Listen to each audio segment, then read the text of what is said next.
मेरा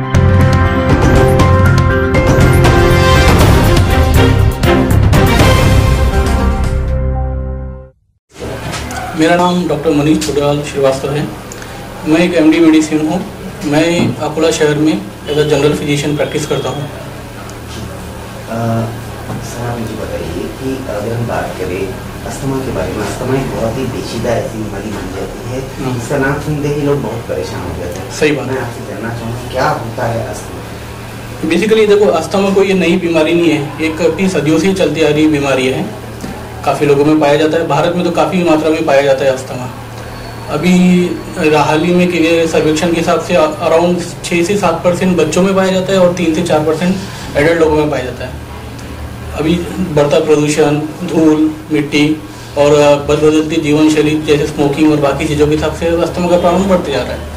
अस्थमा समझने के पहले हमने अस्थमा क्या चीज़ है, इसके लिए हमें पहले जान लेना चाहिए कि अस्थमा है क्या और क्या चीज़ है। देखिए, हमारी सांस लेने की एक प्रक्रिया होती है। सभी एक नॉर्मल ह्यूमन बीइंग की एक सांस लेने की प्रक्रिया होती है। जब भी हम सांस लेते हैं तो हमारी जो बाहर की वातावरण की जो हवा है, हमारे नाक के द्वारा, गले के द्वारा, जो हमारे विंड पाइप है जिसको हम बोलते हैं कि भाई एयरवेज है, उसके थ्रू हमारे फेफड़ों में जाती है और उस फेफड़ों में से वो ऑक्सीजन उसमें का जो एक्सॉर्ब होता है और हमारे शरीर में रक्त के द्वारा शरीर के बाकी अंगों को पहुँचाया जाता है। अब अस्थमा में क्या होता है? अस्थमा में क्या होता है, जो हमारे जो फेफड़ों के जो ब्रोंकिया है यानी जो पाइप है वो थोड़े हाइपर सेंसिटिव हो जाते हैं। किसी पेशेंट्स के हाइपर सेंसिटिव हो जाते हो, उसके कारण क्या होता है कि वो पाइप में सूजन आ जाती है, वो पाइप थीकन हो जाते हैं। जो पाइप का जो रास्ता है वो संकीर्ण हो जाता है, नैरो हो जाता है पाइप का रास्ता। इसके कारण जब हम सांस लेते तो सांस लेने की तकलीफ होती है, सीटी बजना शुरू होती है, साथ में ऐसा लगता है कि घरघराहट है, बेचैनी है, फुसफुसाहट आती रहती है, सांस गहरी सांस लेने की जरूरत पड़ती है, छाती में भारीपन दिखाई देता है। इसी को अस्थमा कहते हैं। ऐसा आपने ये बताया ये पर्टिकुलर किसी एज कैटेगरी में होता है या किसी को नहीं? अस्थमा दोनों सभी को हो सकता है वैसे, बट अगर हम ऐसा साइंटिफिकली और कैटेगोरिकली डिवाइड करने जाए तो अस्थमा 2 प्रकार के बोलते हैं, एक चाइल्डहुड अस्थमा और एक adult onset asthma. Adult onset asthma को ब्रोंकियल अस्थमा, जो हम सब लोग जानते हैं कि इसको ब्रोंकियल अस्थमा बोलते हैं। अब चाइल्डहुड अस्थमा होने के कारण थोड़े अलग प्रकार के हैं और एडल्ट के और जो ब्रोंकियल अस्थमा जिसको बोलते हैं उसके प्रकार थोड़े अलग है। चाइल्डहुड अस्थमा जैसे अनुवांशिकता रहती है, खानदानी बीमारी है, जैसे भाई पिताजी को दी, दादाजी को दी, माँ को है, उसके द्वारा होती है। साथ में फिर ऐसा होता है कि बच्चों में हम बहुत बार देखते हैं कि बच्चों में छोटे छोटे प्रकार के इन्फेक्शन होते रहते हैं, तो वायरल प्रकार के इन्फेक्शन होते हैं। ये वायरल इन्फेक्शन क्या करते हैं कि हमारी बॉडी का जो डिफेंस मैकेनिज्म है, इम्यून मैकेनिज्म है, उसको ट्रिगर करता है, उसको हाइपर सेंसिटिव कर देता है। तो बहुत बार देखे होंगे कि भाई बच्चे की माँ बोलती है आपको कि भाई बच्चे को बार बार निमोनिया हो रहा है, खांसी हो रही है, थोड़ा बहुत खेल रहा है, भाग रहा है, हंस रहा है तो उसको खांसी हो रही है, रात में सोते टाइम उसको खांसी बढ़ जाती है। तो ये सब खांसी जो रहती है ये अस्थमा का प्रकार है। ये हो गया चाइल्डहुड अस्थमा। फिर बाकी जो 20 साल के बाद में जो अस्थमा होना शुरू होता है इसको adult onset asthma, bronchial asthma. उसके भी कुछ अलग रीजन है। एक तो जैसे मैंने अभी पहले बताया कि खानदानी बीमारी यानी पहले से रहती है मगर वो प्रेजेंट होती है लेट एज में।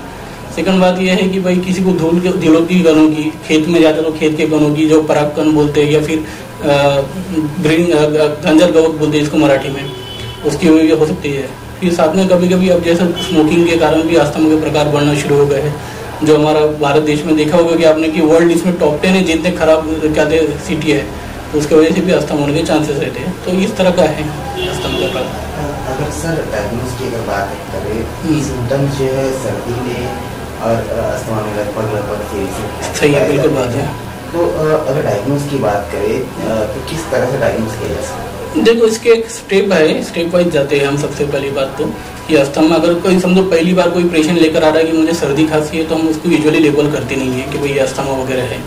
हो सकता है कि बहुत बार ऐसा होता है कि भाई किसी और कारण के कारण वायरल फीवर के कारण उसको ये तकलीफ हो रही है। तो क्या होता है कि पहले तो पेशेंट की हिस्ट्री ली जाती है, कितने दिनों से है, कब ट्रिगर होता है, ठंडी के दिनों में होता है, बरसात के दिनों में होता है। जैसे विंटर का ये मार्च महीने का जो रहता है, मार्च महीने में क्या होता है पूरे पोलन्स बिकाना शुरू होते हैं, खेती का काम शुरू होता है। उस समय जब होता है तो पूरी ऐसी हिस्ट्री ले जाती है। साथ में जो आपने बोले भाई सर्दी जो कॉमन कोल्ड है, सामान्य सर्दी रहती है, वो भी एक प्रकार का क्या बोलते हैं वायरल इन्फेक्शन ही रहता है। जब नाक में रहा तो उसको बोलते हैं एलर्जिक राइनाइटिस। अगर वो यहाँ पर बार बार हो रहा है, गले में हो रहा है, तो उसको फेरेंजाइटिस या फिर लैरेंजाइटिस बोलते हैं। और वही चीज़ अगर हमारे फेफड़ों में अंदर जाके हो रही है तो फिर उसको हम ब्रोंकियल अस्थमा लेबल करते हैं या दमा बोलते हैं सिंपल भाषा में।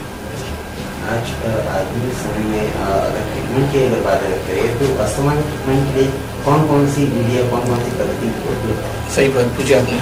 सबसे पहली बात तो ये अभी भी लोगों के मन में है कि भाई अस्थमा एक बार लग गया है तो फिर अस्थमा पूरी तरह से अच्छा हो नहीं सकता। अस्थमा को एक तरह का टैबू माना जाता है, कलंकी माना जाता है लोगों में। अगर हमें किसी पेशेंट को बोला कि भाई आपको अस्थमा है तो सबसे पहले तो डिनाई कर देती कि भाई मुझे अस्थमा हो ही नहीं सकता, ये तो सर्दी खांसी मैंने कुछ खा लिया था, पी लिया था, इसके कारण हुई है। तो सबसे पहले लोगों को समझाना पड़ता है कि भाई जिस तरह बाकी बीमारी है जैसे शुगर है, बीपी है, वैसे भी एक अस्थमा की बीमारी है। ठीक है, अस्थमा पूरी तरह से हम जड़ से मिट जाए इस तरह तो नहीं होता है, पर उसको हम अच्छे से कंट्रोल कर सकते हो। और अगर कंट्रोल करने अच्छे से हमने कंट्रोल किए, कुछ चीज़ों पे ध्यान रखे, कुछ हमने कहते हैं इसमें प्रिकॉशंस रखे, जैसे रुमाल बांधना, धूल के चीज़ों को अवॉइड करना, खाने पीने की थोड़ी सी चीज़ों को अवॉइड करना, तो हम अस्थमा को पूरी तरह से कंट्रोल कर सकते हैं। अब रही बात इसकी कि भाई किस तरह उसको डायग्नोज किया जाता है और क्या है, तो कुछ बेसिक रिपोर्ट्स हैं जैसे कि मैंने आपको बताया कि क्लिनिकल हिस्ट्री ली जाती है पेशेंट की कि भाई कितने दिनों से था, क्या था, घर में किसी खानदानी बीमारी है क्या, आपको किसी खाने पीने की एलर्जी है क्या, धूल की एलर्जी है क्या। फिर बाद में कभी एक्सरे निकाल के देखा जाता है, एक्सरे या सीटी स्कैन की जरूरत पड़ सकती है। ब्लड रिपोर्ट्स करके देखते हैं हम, ब्लड रिपोर्ट्स में जो ईओसिनोफिल्स वगैरह रहते हैं वो काफ़ी बड़े रहते हैं। बाकी कुछ और मार्कर्स है, IgE एंटीबॉडी वगैरह देखकर हम पता करते हैं। अगर अस्थमा डायग्नोज करने के लिए मेन रहता है पल्मोनरी फंक्शन टेस्ट या जिसको लंग फंक्शन टेस्ट बोलते हैं, जिसमें हम पेशेंट को देखते हैं पहले कि भाई जब वो सांस लेने की उसकी ताकत कितनी है, क्षमता कितनी है, पहले वो देखते हैं। उसमें फिर उसका जो नॉर्मल रेंज है उससे कम है, ज़्यादा है या उतना ही देखते हैं। फिर बाद में पेशेंट को एक दवाई दे के देखते हैं जिसको ब्रोंकोडायलेटर बोलते हैं। अगर दवाई देने के बाद में उसका सांस लेने की प्रक्रिया है वो अच्छे से स्मूथ हो रही है, उसकी क्षमता बढ़ रही है, तो फिर हम उसको अस्थमा लेबल करते हैं कि दवाई देने के कारण जो नलियाँ थी वो खुल गई है, जो पाइप सिकुड़ चुके थे वो खुल रहे हैं, तो पेशेंट को सांस लेने की क्षमता अच्छी होती जा रही है उसकी। ऐसा है लोगों में जैसे आपने बताया बहुत सी यानी कि मिसकंसेप्शन है लोगों में। हाँ। आपको जो देश दुनिया की जनता जो चैनल के माध्यम से देख रही है, हाँ, उनको क्या एक संदेश आप चैनल के माध्यम से देना चाहेंगे? सबसे पहली बात कि अस्थमा कोई बहुत बड़ी बीमारी नहीं है, और बहुत से लोगों का ये रहता कि अगर मुझे हुई तो मेरे बच्चे को भी फैलेगी क्या, अगर मैं खांस होगी तो मेरे बच्चों को भी होगी क्या, तो ऐसा कुछ नहीं रहता है। ठीक है, अस्थमा पूरी तरह से कंट्रोल कर सकते हैं आप। मैं जैसे इस तरह नॉर्मल है, आप जो अस्थमा के पेशेंट में वो भी नॉर्मल जीवन जी सकते हैं। अगर कोई खेलने वाला बच्चा, यंग एज का बच्चा है, तो अपनी कोई भी स्पोर्ट्स एक्टिविटी खेल सकता है, क्रिकेट, फुटबॉल या कुछ है। जो वर्कर रहते हैं, जो काम पर जाते हैं, वो भी अपनी तरह से नॉर्मली कर सकते हैं। सिर्फ ऐसा कि कुछ चीज़ों की परहेज रखी जाती है, कुछ चीज़ों को पालन करना पड़ता है। साथ में अस्थमा का एक बेसिक ज्ञान रहता है कि भाई अस्थमा के लिए रोज़ दवाई लेने की भी जरूरत नहीं है। आपको जब अस्थमा के अटैक्स आ रहे हैं, अस्थमा के आ रहे हैं, तो उसके लिए एक अलग थेरेपी है, और अस्थमा को नियमित करने के लिए अलग थेरेपी है। जैसे अगर आपको अटैक आता है तो हम एक ब्रोंकोडायलेटर पंप साथ में देते हैं, और अगर आपको उसका प्रिवेंशन करने के लिए उसके लिए अलग प्रकार का पंप आता है। मेरा जनता से यही संदेश है कि अस्थमा को आप ऐसा बहुत बड़ी बीमारी ना समझें, उसको निगलेक्ट भी ना करें, और उससे ऐसा दूरी ना बनाए रखें कि भाई अस्थमा का पेशेंट है तो ये बहुत बड़ी बीमारी है, ऐसा तो कुछ है ही नहीं। अगर मैं आयुष की बात करूँ, आयुष हॉस्पिटल में कौन कौन से फैसिलिटीज छाती रोग से रिलेटेड या अस्थमा जैसे और भी बीमारियों के लिए उपलब्ध है? देखिए, मैं यहाँ पर सभी प्रकार के पेशेंट्स देखता हूँ। जैसे मैं न्यूरोफी का भी पेशेंट देखता हूँ, जिसको जैसे पैरालिसिस के पेशेंट आते हैं, पक्षाघात के पेशेंट आते हैं, वही देखता हूँ। कार्डियो पेशेंट, हार्ट अटैक आया है, पैरों पे सूजन आ रही है, किडनी पे सूजन वगैरह आ रही है, किडनी के पेशेंट भी देखता हूँ। और इन जनरल जो बुखार और ये जो रहते हैं वो पेशेंट्स भी देखे जाते हैं। यहाँ पे सभी प्रकार की फैसिलिटी दी जाती है। अगर किसी को किसी भी व्याधि संबंधी आपका संपर्क करना है, हॉस्पिटल में आके मिलना है, किस तरह वो संपर्क कर सकते हैं? देखिए, दोनों प्रकार है। मैं ऑनलाइन भी अवेलेबल हूँ, हमारे हॉस्पिटल की वेबसाइट भी है, मेरा जस्ट डायल पे नंबर भी है, इवन कई जगह पर पोस्टर भी लगे हैं हमारे, तो वहाँ पर हॉस्पिटल का नंबर है। इन केस अगर कोई नॉर्मल पेशेंट है, ज़्यादा तकलीफ नहीं है, रूटीन चेकअप से आ रहे थे, तो ये नंबर लगा के कर सकते हैं। अगर पेशेंट को इमरजेंसी रहती है तो मैं उनको पर्सनल नंबर भी देता हूँ मेरा। अगर आपको रात में तकलीफ हो रही है तो आप मुझे कॉल करके पूछ सकते हैं। मैं रहता ही वैसे अवेलेबल, तो नहीं भी रहा तो मैं पेशेंट को कम से कम गाइड तो कर सकता हूँ। हाँ, ये आयुष हॉस्पिटल है, यहाँ का एड्रेस है दुर्गा चौक, तापड़िया नगर, अकोला।